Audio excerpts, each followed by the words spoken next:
स्कंद पुराण में बताया गया है कि सुहागन स्त्री को वट सावित्री व्रत की पूजा करने के बाद वट सावित्री व्रत की कथा का पाठ जरूर करना चाहिए।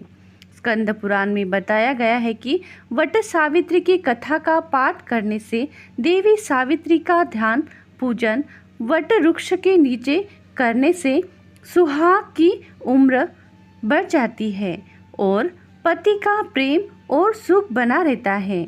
इससे माता सावित्री की कृपा से घर में उन्नति भी होती है। हर श्रोताओं से यह निवेदन है कि वट सावित्री की कथा ध्यान और मग्न होकर सुने।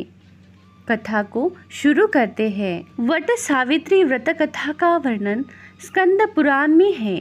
स्कंद पुराण में देवी सावित्री के पति सत्यवान की मृत्यु हो जाने पर सावित्री द्वारा पति के प्राण वापस लाने की कथा का जिक्र वट सावित्री व्रत कथा में किया गया है। इस कथा के विषय में कहा गया है कि यह कथा सौभाग्य प्रदान करने वाला है। इसलिए वट सावित्री व्रत के दिन वट वृक्ष के नीचे सुहागन स्त्रियों को वट सावित्री व्रत की इस कथा का विस्तार पूर्वक पाठ करना चाहिए और सुहागन महिलाओं को इस कथा को सुनना चाहिए। इससे सुहाग की उम्र लंबी हो जाती है और वैवाहिक जीवन में प्रेम और सुख समृद्धि की प्राप्ति हो जाती है। वट सावित्री व्रत कथा हिंदू धर्म में एक महत्वपूर्ण कथा है जो विवाहित महिलाओं द्वारा अपने पति की लंबी आयु और परिवार की सुख समृद्धि के लिए व्रत के रूप में मनाई जाती है। इस व्रत की कथा का मुख्य पात्र सावित्री और सत्यवान है। तो कथा को शुरू करते हैं। वट सावित्री माता की जय। देवी पार्वती जी ने कहा, हे देवताओं के भी देवता, जगत के पति शंकर भगवान, प्रभास क्षेत्र में स्थित ब्रह्मा जी की प्रिया जो सावित्री देवी है, उनका चरित्र आप मुझसे कहिए। जो उनके व्रत का महात्मा हो और उनके संबंध का इतिहास हो एवं जो स्त्रियों के पतिव्रत को देने वाला सौभाग्यदायक और महान उदय करने वाला हो। तब शंकर भगवान ने कहा कि हे महादेवी, प्रभास क्षेत्र में स्थित सावित्री के असाधारण चरित्र को मैं तुमसे कहता हूँ। हे माहेश्वरी, सावित्री स्थल नामक स्थान में राजकन्या सावित्री ने जिस प्रकार से उत्तम वट सावित्री व्रत का पालन किया। मद्र देश में एक धर्मात्मा राजा रहता था जो सभी प्राणियों के हित में तत्पर रहता था। उसका नाम अश्वपति था। धर्मात्मा क्षमाशील सत्यवादी होने पर भी राजा संतान रहित था। एक समय वह राजा प्रभा क्षेत्र में यात्रा करते हुए पहुंचा और सावित्री स्थल पर आ गया। वहां पर राजा ने अपनी रानी के साथ इस व्रत को किया जो सावित्री व्रत नाम से प्रसिद्ध सभी प्रकार की मनोकामनाओं को पूर्ण करने वाला है। भूर्भुवः स्वः। इस मंत्र की साक्षात मूर्ति बनकर श्री ब्रह्मा जी की प्रिया सावित्री देवी उस राजा पर प्रसन्न हुई। कमंडल को धारण करने वाली वह सावित्री देवी दर्शन देने के बाद पुनः अदृश्य हो गई। लेकिन देवी के दर्शन के पुण्य से कुछ दिनों बाद अश्वपति के घर देवी के समान रूप वाली कन्या का जन्म हुआ जो देवी सावित्री के अंश से उत्पन्न हुई थी। देवी सावित्री की प्रसन्नता से प्राप्त तथा सावित्री की पूजा करने के बाद उत्पन्न कन्या का नाम भी सावित्री रखा गया। वह राजकन्या देवी लक्ष्मी के समान शोभित होती हुई बढ़ने लगी और धीरे धीरे सुकोमल अंगों वाली वह कन्या यौनावस्था को प्राप्त हुई। नगरवासी उस कन्या को देखकर यही समझते थे कि वह कोई देवकन्या है। कमल के समान विशाल नेत्रों वाली एवं तेज से अग्नि के समान प्रज्वलित होती हुई वह सावित्री महर्षि भृगु द्वारा कहे हुए सावित्री व्रत को करने लगी। लक्ष्मी के समान सुशोभित वह कन्या एक दिन देवी सावित्री की पूजा के बाद पिता के पास खड़ी हो गई। उस समय पुत्री की युवावस्था को प्राप्त हुई देखकर राजा ने मंत्रियों से सलाह किया इसके बाद राजा ने सावित्री से कहा, हे पुत्री, तुम्हें योग्य वर देने का समय आ गया है। मुझसे कोई तुम्हें मांगने के लिए भी नहीं आता और मैं भी विचार करने पर तुम्हारी आत्मा के अनुरूप वर को नहीं पा रहा हूँ। अतः हे पुत्री, देवताओं के निकट मैं जिस तरह से निंदनीय ना हो वैसा तुम करो। मैंने धर्मशास्त्र में पढ़ा और सुना भी है कि यदि पिता के गृह में रहती हुई विवाह के पहले ही जो कन्या रजोधर्म से युक्त हो जाती है उसे पिता को बड़ा पाप लगता है। इसलिए हे पुत्री, मैं तुमको भेज रहा हूँ कि तुम स्वयं ही अपने योग्य वर को ढूंढ लो। रुद्र मंत्रियों के साथ शीघ्र जाओ और मेरी बात को मानो। इसके बाद जैसा कहते हैं वैसा ही होगा। ऐसा कहकर सावित्री घर से निकलकर राजर्षियों के साथ तपोवन की ओर चली पड़ी और वहां पहुंचकर माननीय रुद्रजनों को प्रणाम करके सभी तीर्थों और आश्रमों में जाकर पुनः मंत्रियों के साथ सावित्री अपने महल को लौट आई। यहाँ सावित्री ने पिताजी के साथ देवर्षि नारद जी को बैठे हुए देखा। आसन पर बैठे हुए नारद जी को प्रणाम करके मुस्कुराती हुई जिस कार्य के लिए वन में गई थी सारी बातें बताने लगी। सावित्री बोली, हे नारद जी, शाल्व देश में धर्मात्मा द्युमत्सेन नाम से विख्यात एक क्षत्रिय राजा है जो देव योग से नेत्रहीन हो गए हैं। रुक्मी नामक उनके एक सामंत ने उनसे राजपाट छीन लिया है और वह अपने पुत्र और पत्नी के साथ वन में रह रहे हैं। उनका पुत्र सत्यवादी और धर्मात्मा है। उसे ही मैंने मन ही मन पति के रूप में वरण कर लिया है।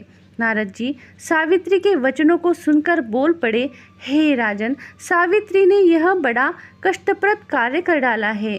बाल बुद्धि होने से इसने केवल गुणवान समझकर सत्यवान को वरण कर लिया। सत्यवान मिट्टी के घोड़े बनाता है और घोड़े का चित्र भी बनाता है, इससे उसे चित्रांश भी कहते हैं।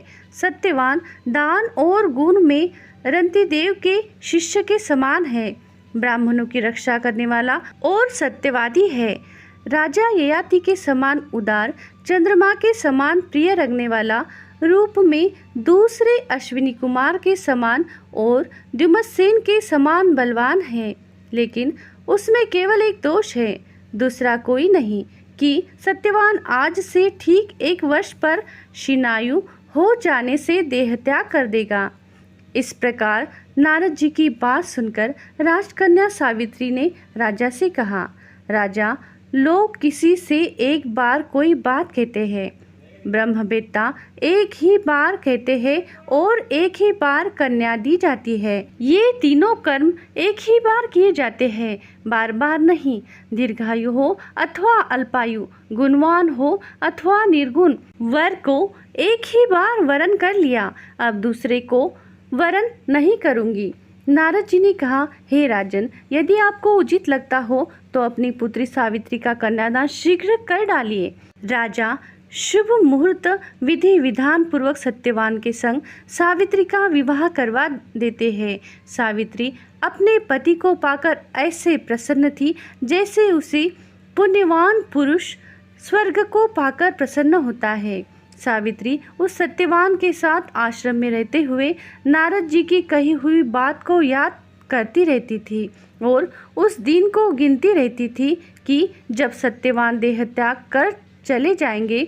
जब सत्यवान के मरण के केवल 3 दिन ही शेष रह गए, तब सावित्री ने निराहार रहने का व्रत लिया और तीसरे दिन सुबह स्नान करके देवता और पितरों का पूजन किया। फिर सास ससुर की चरण वंदना करके वह भी पति के साथ जंगल की ओर चल पड़ी। जंगल में लकड़ी काटते काटते अचानक से सत्यवान के सिर में दर्द होने लगा। सावित्री ने कहा कि आप कुछ देर मेरी गोद में सिर रखकर सो जाइए, फिर हम आश्रम की ओर चलेंगे। जैसे ही सत्यवान सावित्री की गोद में लेटे वैसे ही सावित्री ने देखा कि सावले पिंगल वर्ण वाले किरीटधारी पीत वस्त्र पहने हुए साक्षात सूर्य के समान उदित हुए पुरुष उनके सामने खड़े हैं। सावित्री ने उन्हें प्रणाम किया और उनसे पूछा कि आप कौन हैं। इस पर यमराज ने कहा कि मैं सब प्राणियों के लिए भयंकर और कर्मानुसार उनका उचित दंड देने वाला यम हूँ। सो हे पतिव्रता सावित्री, समीप में पड़े हुए तुम्हारे पति की आयु समाप्त हो गई है। इसे यमदूत पकड़कर नहीं ले जा सकेंगे, इसलिए मैं स्वयं आया हूँ। ऐसा कहकर फांस के लिए हुए यमराज ने सत्यवान के शरीर से अंगुष्ठ मात्र शरीर वाले जीवात्मा को बलपूर्वक निकाल लिया। इसके बाद यमपुरी की ओर चलना शुरू किया। सावित्री भी यम के पीछे पीछे चलने लगी। यमराज ने सावित्री से कहा कि कोई भी जीव बिना आयु समाप्त हुए यम मार्ग से नहीं जा सकता। सावित्री ने यमराज से कहा कि आप जैसे सज्जन पुरुष के साथ मैं चल रही हूँ, मेरे पति आपके साथ है, तो मुझे आपके साथ चलने में कोई शर्म और ग्लानि नहीं हो रही है। दूसरी बात, स्त्रियों के लिए इस पृथ्वी लोक में पति को छोड़कर कोई अन्य स्थान नहीं है, इसलिए मैं आपका अनुगमन कर रही हूँ। सावित्री की मधुर बातें सुनकर यम ने कहा कि मैं तुम्हारी बातों से प्रसन्न हूँ, इसलिए जो इच्छा हो वर मांग लो। सावित्री ने तब यमराज से अपना खोया हुआ राज्य, सास ससुर की आंखों की रोशनी और 100 पुत्रों का वरदान मांग लिया। अपने वरदान के जाल में फंसकर यमराज ने सत्यवान की आत्मा को मुक्त कर दिया और सावित्री को उसका पति लौटा दिया और कहा, देवी तुम धन्य हो। सावित्री पति के साथ अपने आश्रम लौट आई। सावित्री ने देवी सावित्री का व्रत किया, जिसके प्रभाव से सास ससुर की आंखों की रोशनी लौट आई। इनका राज्य भी मिल गया और 100 पुत्र भी हो गए। माता सावित्री की जय। कथा को विराम देते हुए श्रोताओं, ऐसे अलग कथा सुनने के लिए हमारे धन्वी वॉइस चैनल को लाइक करें, सब्सक्राइब करें, शेयर करें और बेल आइकन वाला बटन जरूर दबाएं ताकि अगला वीडियो आप तक पहुंच पाए। श्रोताओं, कमेंट में माँ सावित्री का जय जयकार जरूर करें। कथा अंत तक सुनने के लिए आपका बहुत बहुत धन्यवाद।